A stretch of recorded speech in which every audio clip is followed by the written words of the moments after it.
नमस्कार दोस्तों, आपका एक बार फिर से स्वागत है आपके इस अपने चैनल में ट्रू व्यू में। दोस्तों, पिछले वीडियो में मैंने आपको होश के बारे में बताया। आपने उस वीडियो को एकदम ध्यानपूर्वक सुना और समझा, इसके लिए आपका बहुत बहुत धन्यवाद। मैं ये चाहता हूं कि मेरे वीडियो को भले कम लोग देखें, 10 लोग ही देखें, मगर मेरे उस वीडियो को पूरा देखें और अपने जीवन में अप्लाई करें। मैं ये नहीं चाहता हूं कि वीडियो को हजारों लोग देखें। तो दोस्तों, मेरा जो आज का जो वीडियो का टाइटल रहेगा वो ये है कि होश वाला व्यक्ति और मूर्छित व्यक्ति को हम कैसे पहचाने, कैसे जज करें कि कौन होश वाला व्यक्ति है और कौन मूर्छित व्यक्ति है। तो आज की इस वीडियो में हम यही जानेंगे कि होश वाले व्यक्ति को कैसे पहचाने और बेहोश वाले व्यक्ति को कैसे जाने। तो इस वीडियो को एकदम शुरू से लेकर लास्ट तक देखते रहिए ताकि आपको असली सच्चाई का पता चल सके। तो चलिए दोस्तों, शुरू करते हैं आज का ये वीडियो। वैसे कई भाइयों ने मुझसे पूछा है कि होश साधने की विधि क्या है। मैं हैरान हो जाता हूं कि मैंने उसे कई बार बताया है, वीडियो के माध्यम से मैंने आप लोगों को कई बार बताया है और आपको अब तक समझ में आ जाना चाहिए कि होश साधने की विधि क्या है।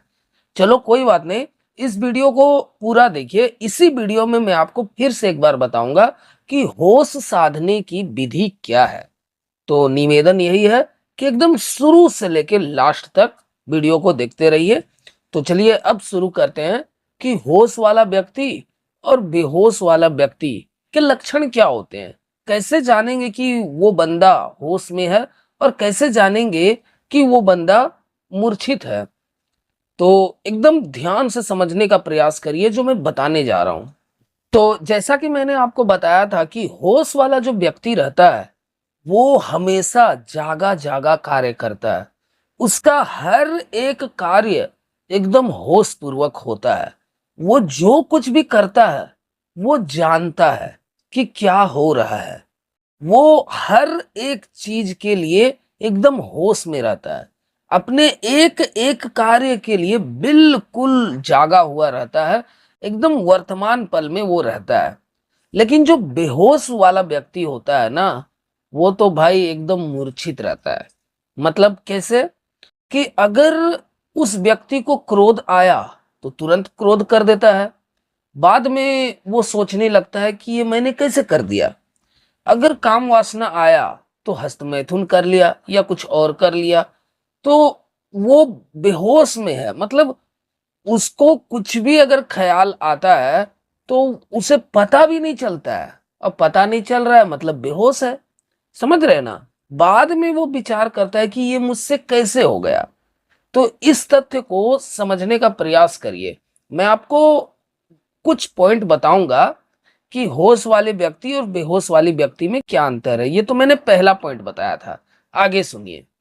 एक वाणी है, संतों की वाणी है, कबीर साहब जी की एक वाणी है, जिसमें वाणी में कहते हैं कि सूरत फंसी संसार में तासो पड़ गयो दूर, सूरत बांध स्थिर करो आठों पहर हुजूर। तो यहाँ आठों पहर का मतलब क्या होता है? आठों पहर का मतलब होता है 24 घंटा। 24 घंटा कहने का मतलब है कि उसमें रात भी शामिल है। दिन तो शामिल है ही है, लेकिन रात भी शामिल है। दिन के 12 घंटे और रात के 12 घंटे मिलाकर हो गए 24 घंटा। तो यहाँ संतों ने भी यही कहा है कि जो होश वाला व्यक्ति होता है वो रात में भी होश में रहता है। मतलब रात के समय में जब वो सोया हुआ रहता है उस समय भी वो होश में ही सोता है, मतलब नींद में भी वो होश में है। मगर जो मूर्छित व्यक्ति होता है ना, जो बेहोशी की हालत में जो व्यक्ति होता है, वो दिन के उजाले में भी सोया हुआ रहता है, दिन के उजाले में भी मूर्छित रहता है। इस बात को समझने का प्रयास करिए कि मैं आपको क्या समझाना चाह रहा हूं। अगर आप इस तथ्य को समझ गए ना, तो आप खुद अपने प्रति ये डिसाइड कर लोगे कि आप होश में हो या आप बेहोशी में जी रहे हो। होश वाला व्यक्ति होता है ना, वो अपने सराउंडिंग भी जागा हुआ रहता है। उसके इर्द गिर्द क्या चल रहा है, उसके आजू बाजू क्या हो रहा है, उसके अगल बगल कौन सा वातावरण है, वो सब उसको पता होता है। मतलब वो अपने सराउंडिंग भी जागा हुआ रहता है। मतलब कहने का मतलब ये है कि जैसे कुत्ते बिल्ली की आवाज, वो ट्रैफिक की आवाज, चिड़ियों की आवाज, लोगों की आवाज, पेड़ पौधों की आवाज, सबके प्रति वो सजग रहता है। लेकिन जो मूर्छित व्यक्ति होता है, जो बेहोशी में जी रहा हुआ व्यक्ति होता है, उसके भीतर क्या चल रहा है वो उसके प्रति भी सोया हुआ रहता है। उसके भीतर जो विचार आ रहे हैं वो उसको भी नहीं जानता है कि कौन सा विचार, कैसा विचार कब आ रहा है, कैसे अमल करना है, क्या करना है, कुछ उसे नहीं पता है, क्योंकि वो बेहोशी में जी रहा होता है। होश वाले व्यक्ति के अगर कान पे कोई मक्खी भी बैठता है तो वो उसे भी एकदम होश पूर्वक उड़ाता है। जैसे पिछले वीडियो में मैंने आपको एक छोटी सी बात बताई थी कि गौतम बुद्ध जी के नाक पर एक मक्खी बैठ गई थी तो वो उसने बेहोशी में उड़ा दिया था। जब उसे ख्याल आया तो उन्होंने फिर से इमेजिन किया और उसे होश पूर्वक उड़ाया। तो होश वाला व्यक्ति जो होता है ना, अगर उसके कान पे भी मक्खी बैठ जाता है तो वो उसे भी होश पूर्वक उड़ाता है। लेकिन जो बेहोश व्यक्ति रहता है वो कर कुछ रहा होता है लेकिन उसका ध्यान कहीं और रहता है। तो कहने का मतलब ये है कि जो बेहोश व्यक्ति रहता है वो, उसका ध्यान अगर ऑफिस में है लेकिन कर रहा है कुछ घर में काम, मतलब घर में अगर कुछ काम कर रहा है तो ध्यान चला गया ऑफिस में, या वो ऑफिस में काम कर रहा है तो ध्यान चला गया कहीं और बाहर में। मतलब इस तरह से उसका लक्षण होता है। होश वाला व्यक्ति अपने जीवन का मालिक वो स्वयं होता है। समझिए इस बात को कि जो होश में जी रहा हुआ व्यक्ति होता है ना, वो अपने जीवन का मालिक स्वयं होता है। मतलब वो मालिक होता है, मालिक। मालिक मतलब समझिए कि वो अपने जीवन का मालिक है। लेकिन जो मूर्छित व्यक्ति है, जो बेहोशी में जी रहा हुआ व्यक्ति होता है, वो मन का गुलाम होता है। मन का, मन में अगर जो विचार आया बस वो उसी को करने लग जाता है। मन में अगर कुछ भी आया वो तुरंत उसी को अमल करने लग जाता है। तो इस तरह से समझिए कि क्या अंतर है होश में और बेहोश में।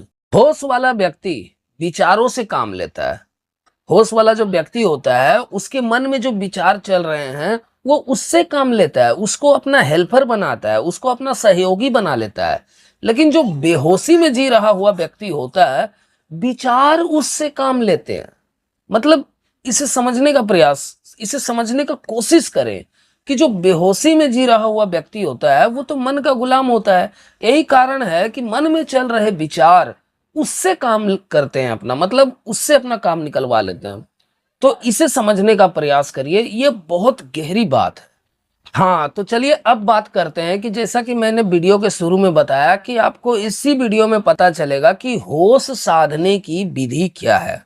वैसे तो मैंने बता रखा है पिछले वीडियो में, लेकिन फिर भी मैं आपको बताता हूं कि आप जो कुछ भी कर रहे हो, जो कुछ भी कहने का मतलब है कुछ भी, आप जो कुछ भी कर रहे हो उसको ऐसे करो कि जैसे एकदम अभी और यहीं, मतलब इसी पल में, इसी क्षण में, एकदम प्रेजेंट मोमेंट में।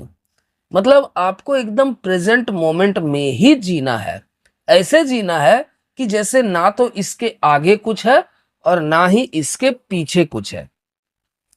और देखो सच्चाई भी यही है, इसके आगे और इसके पीछे सच में कुछ भी नहीं है, कुछ भी नहीं है।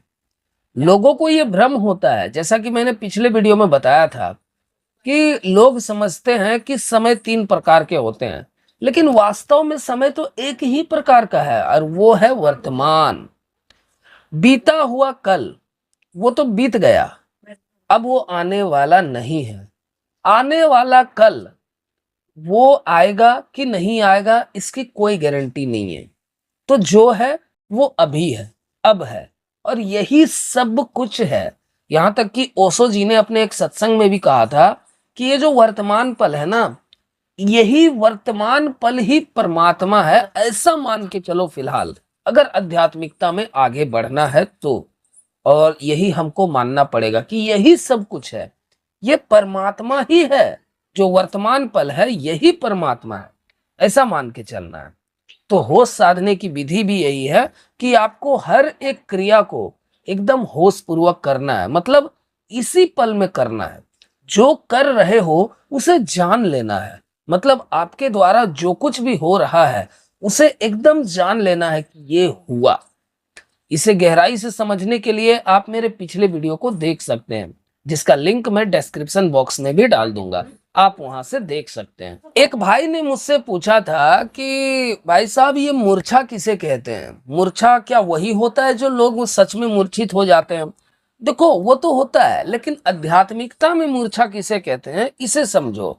मतलब आप वर्तमान काल में नहीं रह करके जो बीते हुए समय में जो आपके विचार चले जाते हैं, आपका ध्यान बीते हुए समय में चला जाता है या आने वाले कल में चला जाता है, उसी को मूर्छा कहते हैं। मतलब वही मूर्छा है। एक सवाल और आया था एक भाई का कमेंट बॉक्स के माध्यम से। वो भाई कह रहे हैं कि भाई मुझे ये सब सीखने के लिए कहाँ जाना पड़ेगा, होश साधने के लिए मुझे कहाँ आना पड़ेगा, मुझे एड्रेस दीजिए, पता दीजिए।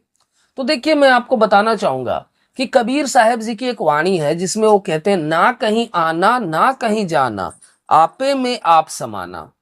तो इसको गहराई से समझो कि आपको कहीं आने जाने की जरूरत नहीं है। आप जहां हो, जिस अवस्था में हो, जो कर रहे हो, एकदम उसको एकदम होश पूर्वक करिए, वर्तमान पल में टिक के करिए। कहीं आने जाने की जरूरत नहीं है। आप अगर इस वीडियो को देख रहे हो तो होश पूर्वक देख रहे हो ना, तभी तो आपको समझ में आ रहा है ना। इसीलिए मैं कह रहा हूं कि कहीं आने जाने की जरूरत नहीं है। जहां हो वहीं आप होश साध सकते हो, बस अभ्यास की जरूरत है। क्योंकि अभ्यास की बहुत बड़ी महिमा गाई है संतों ने। कबीर साहब जी की एक वाणी है जिसमें वो कहते हैं कि करत करत अभ्यास ते जड़मत होत सुजान, रसरी आवत जात ते सिलते पड़े निशान। तो ये अभ्यास की बहुत बड़ी महिमा है, इसके बारे में मैंने पिछले वीडियो में भी बताया था, आप वहां देख सकते हैं। तो अभ्यास तो आपको करना पड़ेगा, और अभ्यास यही है कि जो कुछ भी आप कर रहे हो उसको एकदम होश पूर्वक करो, एकदम होश पूर्वक करो। तो आपका धीरे धीरे धीरे धीरे धीरे धीरे होश का लेवल बढ़ता चला जाएगा, बढ़ता ही चला जाएगा। तो उम्मीद है आपको आज के इस वीडियो के माध्यम से वो समझ में आ गया होगा जो मैं समझाना चाहता हूं। तो मिलते हैं अगले वीडियो में कुछ अलग नई जानकारी के साथ। तब तक के लिए नमस्कार।